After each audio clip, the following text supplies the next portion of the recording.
Hello friends, success with Santosh channel में एक बार आपका फिर से स्वागत है। मैं संतोष कुमार श्रीवास्तव अपनी पॉलिटी की 5वीं क्लास के साथ आपके समक्ष उपस्थित हूँ। आशा है आपको हमारी सारी क्लासेस समझ में आ रही होंगी। फ्रेंड्स, हमारे चैनल को आप लोग ठीक से देखते नहीं हैं शायद। पहले आप ये देखिए कि जो हमने आपको टॉपिक पढ़ाया है, जिस एग्ज़ाम की आप तैयारी कर रहे हो, क्या किसी एग्ज़ाम में उससे अधिक प्रश्न पूछे गए हैं? यदि पूछे गए हैं तो उसे कमेंट कीजिए और बताइए कि हाँ, ये प्रश्न भी पूछे गए हैं, इस तरह के प्रश्न भी शामिल किए जाएं। हमें आशा है कि हम जो आपको पढ़ा रहे हैं वनडे एग्ज़ाम सहित सभी बड़े एग्ज़ाम्स के लिए भी बहुत सहायक है। हमारे चैनल को लाइक, सब्सक्राइब और शेयर ज़रूर कीजिए, क्योंकि जितना आप सब्सक्राइब करेंगे और जितना लाइक और शेयर करेंगे उतना ये दूसरों के लिए भी लाभकारी सिद्ध हो जाएगा। आज हम भारत के संवैधानिक इतिहास में 3 एक्ट पढ़ने वाले हैं। 1786 का एक्ट, 1793 का एक्ट और 1813 का एक्ट। आइए शुरू करते हैं। सबसे पहले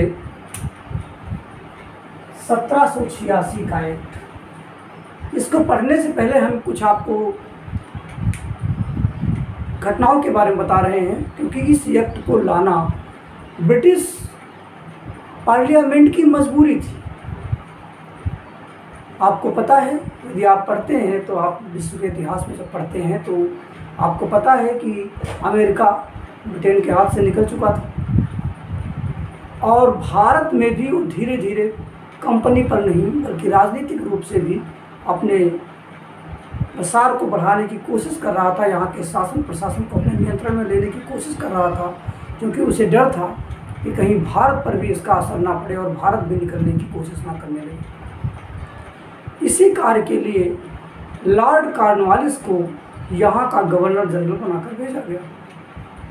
लॉर्ड कॉर्नवालिस ने कहा कि हम गवर्नर जनरल बनकर तो जाएंगे, लेकिन मुझे कुछ अतिरिक्त पावर दिए जाएं। और इसी के लिए यह एक्ट लाया गया, जिसे हम कहते हैं 1786 का चार्टर एक्ट, और ये लॉर्ड कॉर्नवालिस की सिफारिश पर लाया गया। ये लॉर्ड कॉर्नवालिस की सिफारिश पर लाया गया। क्या है इस एक्ट की विशेषता? सबसे पहले तो गवर्नर जनरल विशेष परिस्थितियों में अपनी परिषद का निर्णय निरस्त कर सकता है। पहला कि गवर्नर जनरल विशेष परिस्थितियों में अपनी परिषद का निर्णय निरस्त कर सकता है। अभी तक आपने देखा था कि गवर्नर जनरल केवल अगर जो बराबर आ जाए, परिषद के वोट बराबर हो जाए, तो वो अपने वोट को दे सकता था, निरस्त नहीं कर सकता था। इसमें अगर जो कोई ऐसा प्रावधान है जो ब्रिटिश पार्लियामेंट के लिए या सम्राट के लिए किसी तरह का कोई व्यवधान पैदा करने वाला है, तो गवर्नर जनरल विशेष परिस्थितियों में परिषद के उस निर्णय को निरस्त कर सकता है, कैंसिल कर सकता है। यानी यहीं से वीटो पावर की शुरुआत होती है।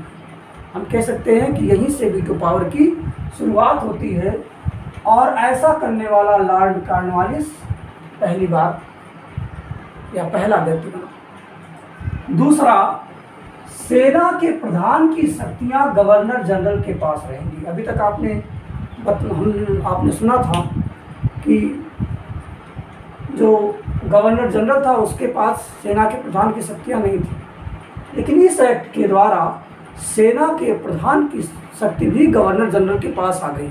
मतलब गवर्नर जनरल सबसे शक्तिशाली हो गया।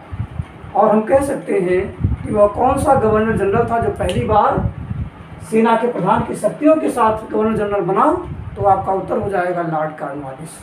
अथवा गवर्नर जनरल और सेना के प्रधान दोनों की शक्तियां एक साथ रखने वाला पहला गवर्नर जनरल कौन था? तो हो जाएगा लॉर्ड कॉर्नवालिस। इतना ही है आपके 1786 के एक्ट में। अब 1786 के एक्ट के बाद 1793 का एक्ट आता है। कंपनी धीरे धीरे अपने शासन प्रशासन को भारत में बढ़ाती जा रही है, राजनीतिक कार्यों में हस्तक्षेप उसका बढ़ रहा है, और इसीलिए 1793 का एक्ट आया। 1793 के एक्ट की क्या मुख्य विशेषता थी? 1793 के एक्ट के द्वारा कंपनी का 20 वर्ष के लिए लाइसेंस बढ़ा दिया गया। 1793 में लाइसेंस समाप्त हो रहा था, तो उस लाइसेंस को 20 वर्ष के लिए बढ़ा दिया गया।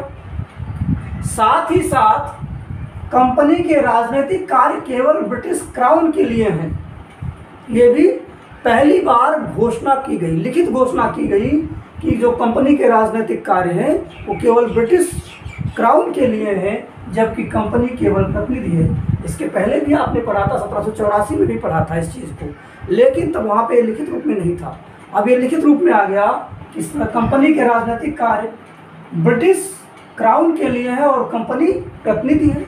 साथ ही भारत में लिखित विधि के आधार पर शासन प्रशासन होगा। अभी तक लिखित विधि के आधार पर नहीं था, लेकिन अब क्या हो गया कि भारत में लिखित विधि के आधार पर शासन प्रशासन होगा। और याद है रहे, यहीं से बोर्ड ऑफ कंट्रोल के बारे में, नियंत्रक बोर्ड के बारे में हमने आपको बताया था। तो नियंत्रक बोर्ड का पहले वेतन कौन देता था? ब्रिटिश गवर्नमेंट देती थी, क्योंकि ये ब्रिटिश पार्लियामेंट से पास होकर आए थे, वहीं के मेंबर थे। लेकिन अब ये व्यवस्था की गई कि जो बोर्ड ऑफ कंट्रोल होगा, यानी नियंत्रक बोर्ड होगा, इसका वेतन भारतीय राजस्व से दिया जाएगा। अब लीजिए, भारत को गरीब बनाने की एक और प्रक्रिया तेजी से शुरू हो गई। ठीक है ना? एक और इसी में दूसरा नियम क्या ले आए सब लोग कि सब खर्च निकाल कर रुपए 5 लाख ब्रिटेन को भेजा जाएगा। यानी कंपनी का जो खर्च है वो आप निकाल लीजिए, वेतन भी निकाल लीजिए, और जो बचे उसमें 5 लाख रुपए आप ब्रिटिश पार्लियामेंट को, ब्रिटिश गवर्नमेंट को भेजिए। यानी यहाँ से हम कह सकते हैं कि यहीं से धन के बहिर्गमन का सिद्धांत शुरू हो जाता है। ये बड़े खतरनाक लोग थे। अब देखिए, अगर जो आपसे पूछा जाए कि धन के बहिर्गमन का सिद्धांत किस एक्ट में दिखाई पड़ता है, क्योंकि लिखित रूप में आपसे पूछा जाए तो 1793 के एक्ट में धन के बहिर्गमन का सिद्धांत दिखाई पड़ता है। लेकिन धन के बहिर्गमन के सिद्धांत पर जो पहली पुस्तक बनी है, जो पहली पुस्तक लिखी गई है, वो the grand old man of India, दादा भाई नेहरू जी ने अपनी पुस्तक poverty and un British rule in India में लिखा है। धन के बहिर्गमन का सिद्धांत दिया है। और एक्ट की बात की जाए तो 1793 के एक्ट से ये शुरू हो जाता है कि सब खर्च निकाल कर 5 लाख वार्षिक ब्रिटेन को भेजा जाए, साथ ही नियंत्रक बोर्ड का वेतन भी भारतीय राजस्व से दिया जाए। अब देखिए, वीटो पावर को स्पष्ट कर दिया गया। पहले वहाँ पे वीटो पावर को स्पष्ट नहीं किया गया था 1786 में। 1793 में वीटो पावर को भी स्पष्ट कर दिया गया। क्या स्पष्ट किया गया कि शांति व्यवस्था, सुरक्षा एवं ब्रिटिश प्रदेश के हितों के मामले में ही आप वीटो पावर ले सकते हैं। इस तरह से 1786 का एक्ट और 1793 का एक्ट कंप्लीट होता है। अब 1813 का एक्ट पढ़ते हैं। पहले इसका स्क्रीनशॉट ले लीजिए। आपने स्क्रीनशॉट ले लिया होगा। अब हम बात करते हैं 1813 के चार्टर एक्ट की। लेकिन उससे पहले आपने क्या पढ़ा? 1773 के रेगुलेटरी एक्ट की दो मुख्य बातें आपको याद रखनी है। एक तो बंगाल के गवर्नर को बंगाल का गवर्नर जनरल बना दिया गया, और दूसरा सर्वोच्च न्यायालय की स्थापना। और 1784 में आपको 2 बातें देखने को मिली। एक तो ब्रिटिश आधिपत्य क्षेत्र के बारे में हमने देखा, दूसरा नियंत्रक बोर्ड के बारे में देखा। अब हम 1813 का चार्टर एक्ट पढ़ने से पहले ये जानते हैं कि ब्रिटिश पार्लियामेंट क्यों धीरे धीरे कंपनी पर अपना शिकंजा कसती जा रही थी और भारत के शासन प्रशासन में अपने हस्तक्षेप को क्यों बढ़ाती जा रही थी। देखिए, यूरोप में ब्रिटेन और फ्रांस दोनों देशों के बीच में हमेशा तनातनी बनी रहती थी। फ्रांस के नेपोलियन ने एक महाद्वीपीय प्रणाली लागू किया था। उसके द्वारा ब्रिटेन के सामान का बहिष्कार किया जा रहा था। तो जो कंपनीज थी वो यूरोप में अपने सामान को आसानी से नहीं सेल कर पा रही थी। तो उन्होंने क्या किया, वो पूर्वी अफ्रीका से व्यापार करना चाहते थे, पूर्वी एशिया से व्यापार करना चाहते थे, पूर्वी एशिया के साथ व्यापार करना चाहते थे। पूर्वी एशिया के साथ व्यापार करने के लिए उन्होंने ब्रिटिश पार्लियामेंट पर दबाव डाला। फिर ब्रिटिश पार्लियामेंट 1813 का चार्टर एक्ट लेकर आई और उस एक्ट में उन्होंने इस प्रॉब्लम को सॉल्व करने के साथ साथ भारत के शासन प्रशासन में किस प्रकार हस्तक्षेप को बढ़ाया जाए इसको भी ध्यान दिया। तो आइए अब पढ़ते हैं 1813 का चार्टर एक्ट। इस एक्ट के द्वारा ईस्ट इंडिया कंपनी का पूर्वी एशिया के साथ व्यापार का एकाधिकार समाप्त कर दिया गया। एकाधिकार समाप्त कर दिया गया ईस्ट इंडिया कंपनी का। इसका मतलब क्या हुआ? इसका अर्थ ये हो गया कि अब और कंपनीज भी भारत में व्यापार करने के लिए आ सकती हैं ईस्ट इंडिया कंपनी के अलावा भी। लेकिन चीन और चाय पर ईस्ट इंडिया कंपनी का एकाधिकार बना रहा और यह आने वाले 20 वर्ष तक ये एकाधिकार बना रहेगा। अब देखिए, दो चीज़ें यहाँ पे ध्यान देनी है। एक तो 1813 जिसमें चीन और चाय के व्यापार को पर एकाधिकार को छोड़कर बाकी सब जगह एकाधिकार समाप्त हो गया। लेकिन जब 20 साल बाद 1833 हम पढ़ेंगे तो ये पूर्णतः अधिकार समाप्त हो जाता है, पूर्णतः एकाधिकार समाप्त हो जाता है। और जब 1853 में जाएंगे तो ये 20 वर्ष के लिए बढ़ाया नहीं जाएगा। फिर कंपनी को धीरे धीरे समाप्त करने की कोशिश की जाएगी और 1858 में पूरा समाप्त हो जाता है। अब देखिए अगला क्या है, ईसाई मिशनरियों को भारत में धर्म प्रचार की छूट। क्या इससे पहले भी ईसाई मिशनरियाँ भारत में आती रही, लेकिन किसी एक्ट के द्वारा उन्हें छूट नहीं प्रदान किया गया था। अब 1813 के एक्ट के द्वारा उन्हें छूट प्रदान किया गया और कलकत्ता में एक गिरजाघर की स्थापना की गई जिसमें एक बिशप और 3 पादरी की नियुक्ति भी की गई। अब देखिए, शिक्षा के क्षेत्र में भी इन्हें कुछ करना था, क्योंकि ब्रिटेन से बहुत सारे लोगों को ये लाकर काम नहीं करवा सकते थे, बल्कि वो भारतीयों को शिक्षित करके उनसे ही कार्य लेना चाहते थे। तो इन्होंने शिक्षा की तरफ ध्यान दिया और 1 लाख रुपए प्रतिवर्ष शिक्षा पर खर्च करने का प्राविधान किया। साथ ही साथ भारतीय साहित्य एवं विज्ञान के प्रसार के लिए फंड दिया जाएगा, ऐसा उन्होंने प्रावधान किया। लेकिन फंड कितना दिया जाएगा इसका प्रावधान नहीं किया। अब देखिए, यहाँ पे आपको पहले से बताया जा चुका था कि एक बम्बई में गवर्नर था, एक मद्रास में गवर्नर था और एक वेस्ट बंगाल में गवर्नर जनरल था। तो अब क्या किया गया कि इन दोनों के ये दोनों गवर्नर जनरल हैं, इन दोनों के अधिकार को धीरे धीरे समाप्त करने का प्रयास प्रारंभ हो गया और सिर्फ एक गवर्नर जनरल को रखने का प्लान शुरू हो गया। तो क्या हो गया, प्रांतीय गवर्नर जो विधि बनाएंगे उसे ब्रिटिश संसद से अनुमोदित कराना होगा।